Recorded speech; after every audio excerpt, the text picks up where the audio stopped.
ഇനി നമ്മൾ ശബരിമലയുമായി ബന്ധപ്പെട്ട ഒരു വാർത്തയിലേക്ക് പോയാൽ അവിടെ ഡോളി സംവിധാനം നിർത്തലാക്കും ദേവസ്വം മന്ത്രി VN വാസവൻ പറഞ്ഞു. റോപ്പ് വേ പൂർത്തിയായാൽ ഉടൻ തന്നെ പാവങ്ങളെ ചുമക്കുന്ന രീതി ഇല്ലാതാകും. റോപ്പ് വേ നിർമ്മാണം ഏതാനും മാസങ്ങൾക്കകം ആരംഭിക്കുമെന്നും മന്ത്രി വ്യക്തമാക്കി. മന്ത്രിയുടെ വാക്കുകളിലേക്ക്.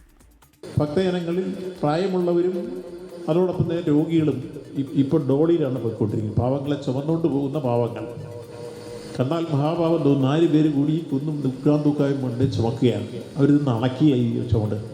അത് കണ്ടപ്പോൾ തന്നെ അതിന് മാറ്റം വരണമെന്ന് ഞങ്ങൾക്ക് തോന്നി. ഞങ്ങളത് ചിന്തിച്ചു. അവിടെ മുടങ്ങിക്കിടന്നിരുന്ന ഒരു റോപ്പ് വേ പദ്ധതി ഫയലുകൾ തപ്പി പൊടി തപ്പിയെടുത്തു.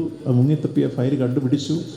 അത് റവന്യൂ ഭൂമി വനത്തിന് എടുക്കുന്നിടത്തර ഭൂമി കൊടുക്കണമെന്നുള്ളതായിരുന്നു പ്രശ്നം.